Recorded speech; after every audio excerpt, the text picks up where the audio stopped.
आक्रमण कर बिजुली संकट आरंभ कर विभिन्न देश में तो संकट रबुठ बड़ कथा जदि तेहरान रे जो पावर प्लांट रही सबुठ दमाबंद पावर प्लांट तापर आक्रमण कले कोठी ना कोठी ईरान रो अधा अंश पूरा पूरी ध्वंस हो ऑब्वियसली कारण किसी दिन पूर्व आम देखीचु न्यूक्लियर साइट्स उपर अटैक करथिला जेमति इस्फान करथिला आपन फोर्डो रे करथिला नतांज रे करथिला जो जगह से करथिला सेते बेले आईएई को रिपोर्ट मगाइथिला जे वास्तविक रेडिएशन लीकेज रो भय ईरान रे अछि कि नाही कारण जदि ईरान रे रेडिएशन लीकेज रो भय हुए तेबे ताहा खाली ईरान वासी को पई क्षय कथा नुहे सेतिरे पूरा अरब कंट्री माने समस्त को पई क्षय क्षतिर कथा रहइबो कारण जो अमेरिकन बेस अछि जो ईरान अटैक करूची रेडिएशन लीकेज मते से जगह रे भय रहइबो तेनु से कथा को आईएई को कंफर्मेशन देथिला जे नतांज रे इस्फान जो अटैक होता से एते भय ना बर्तमान कथा पड़ी डोनाल्ड ट्रम्प पुणी एगेन गोटे नुआ कथा कहले जे पावर इनफ्रा उपर अटैक करेंगे जो कि ब्लैकआउट हम जो कि अभाव देखा गोटे प्रकार कंट्री को डैमेज करा तेणु यही पावर इनफ्रा उपर जदि अटैक करने कथा कहते रोक करने रोकवा एबे ईरान बासी जमती मु कहली गोटे ह्यूमन चेन से पावर स्ट्रक्चर चारिपटे घेरिकी रही अर्थात जितेबेले गोटे अटैक करवा ता पूर्व से देखिए सैटेलाइट इमेज रे हो जपरी आम कहूँ जो प्रकार से देखते वार रूम रू से जगह ह्यूमन चेन देखिले हुए मे भी गोटे सिंपाथेटिक कंडीशन को आसो ये प्लान ईरान तेणु एबे राति 8टा परे खाली पावर प्लांट तो नुहे डोनाल्ड ट्रम्प कहती गोटे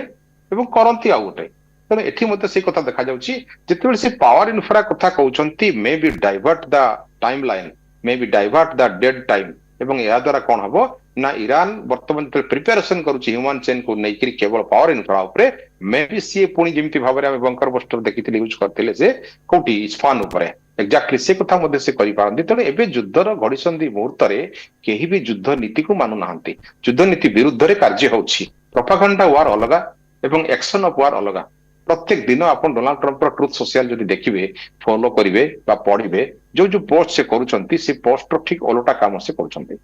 कारण आप देखो जो 5 दिन जो युद्ध विरति देते से कहते कौन पावर इनफ्रा उपरे ना इज्राएल ना अमेरिका अटैक करिवो किंतु से 5 दिन भीतर बेसी अटैक होता पावर इनफ्रा उपरे 10 दिन जो सेकेंड टाइम देले जहाँकि मंगलवार दिन शेष होची से 10 दिन भितर मध्य से इस्फान उपर अटैक करथिले एवं इज्राएल उपर मध्य जेपरि भाव अटैक करथिला तेहरान उपरे ईरान अटैक करथिला डिमोना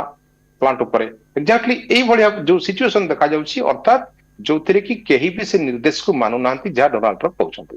तेणु एबे हुरमुज को नबा तांकर गोटे बड़ दायित्व एवं वर्ल्ड रेप बंचेवा द्वितीय कथा तृतीय कथा किमिति शीघ्र ए युद्ध रु एक्जिट हेबी कारण ए युद्ध मते आउ बेसी समय जेमति कि आमे देखिथिलु जणे पेंटागन पूर्व अधिकारी से मार्क लुइस कहउछंती जे डोनाल्ड ट्रम्प वर्तमान केमिति एक्जिट हेबे कारण ए युद्ध रे आउ बेसी समय लड़िवा भलिया वर्तमान कौन पक्षर देखा जाऊ ना समस्ते गोटे डेंजर जोन को बड़ी आछंती जोटा आम बारंबार आलोचना करूछु दैट इज परमाणु युद्ध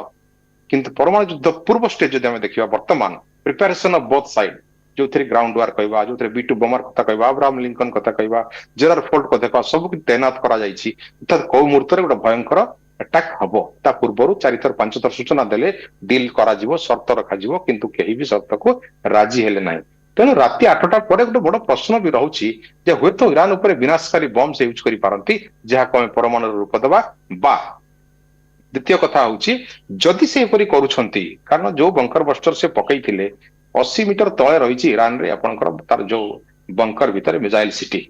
से मिसाइल सिटी को से पहुंची पारि नांती जाफल से वीडियो वार्ता ईरान मध्ये देखैथिला तार आईसीबीएम साइड ड्रोन बा कामिकाजी ड्रोन रो गोटे विराट जकीरा जा कहबा ताहा से शो करिथिला मध्ये तेणु बर्तमान आर्गाची कहते जे आमे आहरी वर्ष वर्ष युद्ध लड़ी पारिबो without supply from China and Russia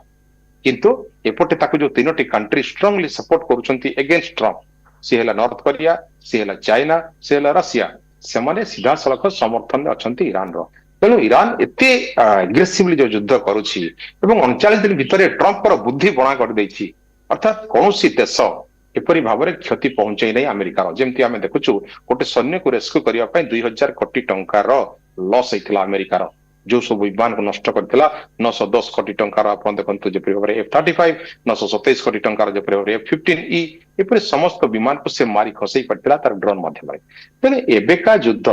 राति 8टा पर जो प्रश्न चिन्ह वर्तमान सारा वर्ल्ड चाहि बसिछि व्हाट इज गोइंग ऑन कौन हवा को जाउछि मे बी ट्रम्प मुंडरे वर्तमान केते फ्रस्ट्रेशन भर्ती रही एवं से मे बी भाई तो डेडलाइन सरीबा पूर्वरु एयर स्ट्राइक करा जायछि एवं जोथरे कि 18 जनकर मृत्यु थिबा बेले 2 जन शिशुंकर मध्य मृत्यु हेलानी। ईरान मध्य दुबई ऊपर अटैक करिछ एक्जेक्टली जो देखो पावर प्लांट ऊपर अटैक कर देछि ऑलरेडी तो डेडलाइन सरीबा पूर्वरु से मध्य तार जारी रखिछि जे खाली एक कथा नुह ईरान प्रॉक्सी वर्तमान रेडी अछंती हिजबुल्लाह कोंतो होती कोंतो हमास कोंतो लेबानन रो सीधा सलक इजराइल ऊपर अटैक करूछंती इजराइल रो जेपरि भाबरे तेल अवीव को वर्तमान डिस्ट्रक्टिव कर दिया जायछि तेल अवीव रे वर्तमान कोनोसी प्रकार आयरन डोम आ काम करू नाही इंटरसेप्ट करि पारु नाही तेने एबे बोथ साइड रे जो एग्रेशन हमें देखुछु एथिरे खाली ईरान नो ताकू से माने प्रॉक्सी जो माने तीन जन समान सपोर्ट करूछंती एपटे इजराइल को अमेरिका सपोर्ट करूछि तेनु ए युद्ध रे डेडलाइन जो कहिथिले ट्रम्प तीन थर परे मोहलत परे आज राति 8 रे सरीवा को जाउछि खाली देखिबा को बाकी रहिला जे एथिरे काहा को अटैक करूछंती बा को इन्फ्रा ऊपर से वर्तमान टारगेट करूछंती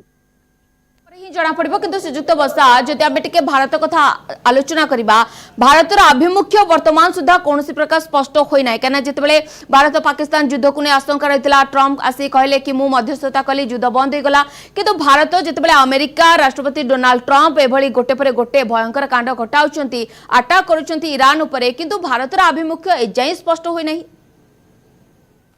भारत आभिमुख्य द्वितीय विश्व बेले जहा थिला आज भी ताहा अछि रशिया यूक्रेन युद्ध रे ताहा थिला जे हमें केबे भी युद्ध कर मनोवृत्ति न हो हमर foreign policy independent and we are not under any country हमें सब देश को सलाह दे आछू रशिया को भी कहिथिलु युद्धर समय नुहे सेतबेले हम का के कहिथिलु यूक्रेन को मध्ये कहिथिलु जेलेंस्की को कहिथिलु एवं जेमती बाइडेन को मध्ये कहिथिलु ट्रम्प को भी कहिथिलु तो हमें सब बेले न्यूट्रलिटी मेंटेन करू जोथरि कि हमर संपर्क समस्त भलो विश्व गुरु होबा पई जो प्रकार चिंताधारा रही भारत शांति प्रिय राष्ट्र एबे मध्ये आपण देखंतु पाकिस्तान रो जो सार्जार गोटे जहाज आसला पाकिस्तान को ईरान छाड़ी नथिला किंतु 22 टी जहाज जो जातीय पताका भारत लागी समस्त को रिलीज करदेला हुरमुज प्रणाली रे जे यू आर फ्री ग्रीन सिग्नल दिया गला ता माने भारत रो पोजीशन ईरान रे भलो अछि आम इजराइल सहित देखिछु भलो अमेरिका सहित भलो रशिया सहित भलो तेणु वर्ल्ड रे सबु देश सहित आम कूटनैतिक संपर्क बहुत भलो थिबारु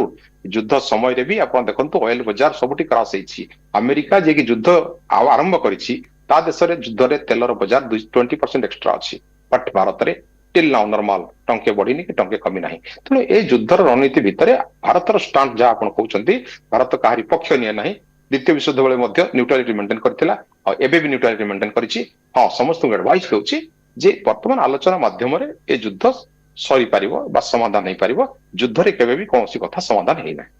किंतु अन्यपटे आम जब पाकिस्तान कथा आलोचना करबा श्रीजुक्त बसा पाकिस्तान जो भली भाव में मध्यस्थता कला किंतु पाकिस्तान ने वर्तमान जानिथिबे तेलर जो घोर अभाव देखा मिली एवं पाकिस्तान ने स्मार्ट लॉकडाउन मध्य घोषणा करा जायछि अर्थात राति 8टा पर ठारू पाकिस्तान ने लॉकडाउन आरंभ हो स्मार्ट लॉकडाउन दुकान बजार मध्य बंद रहबो ताकू किबल देखुछंती पाकिस्तान को भारत सहित तुलना न करवा भल कारण पाकिस्तान कंट्री अवस्था जमी आम देखुଛୁ लगातार वर्ष 2 वर्ष धरिकी जेपरि भाव में डिफलेशन होती इकोनॉमिक कोलैप्स होती पॉलिटिकल डिरेल होती इमरान खान सपोर्टर्स मैंने जमी वर्तमान सरकार को विरोध में घेरुंट गृहयुद्ध चली ए समय पाकिस्तान बाहरी जमी भाव में प्रस्ताव देता जे डोनाल्ड ट्रम्प को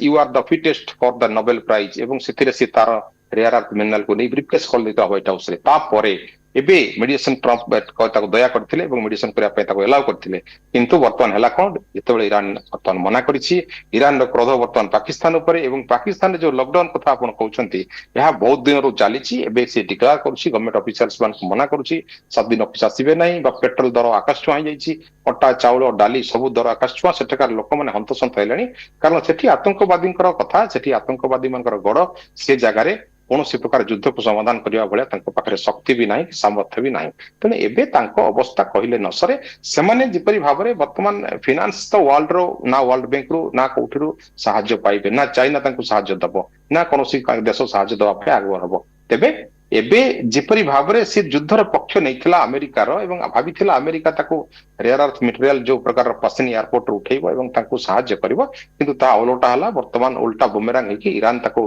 प्रधानित होइछि को मुहूर्त रे ईरान रो अटैक भी पाकिस्तान ऊपर हेई पारे तेणु एबे पाकिस्तान अवस्था जमती आपण कहले smart lockdown just to survive बंचिबा पई तांको पाकरे किछि बाट नाही तेणु बाध्य हेकि समाने वर्तमान फुल नाइट शटडाउन करिवे एवं डे रे कोनोसी प्रकार करा ऑफिस जाउछि चलिबो बा स्मार्ट गाड़ी लॉकडाउन मटर मध्य करा जाउछि एवं तापरे जदि पाकिस्तान कथा कहबा ता स्थिति भी बेहाल हो जाउछि किंतु सबटु बड़ कथा आज राति 8टा परे कोन घटिबो ताहा परे पूरा विश्वर मध्य नजर रहिछि। बहुत बहुत धन्यवाद श्रीजुक्त बसा तमाम आलोचना पाई अंतर्जातीय व्यापार विशेषज्ञ समरेंद्र बसा अधिकांश सहित आलोचना करथिले एवं सबटु बड़ कथा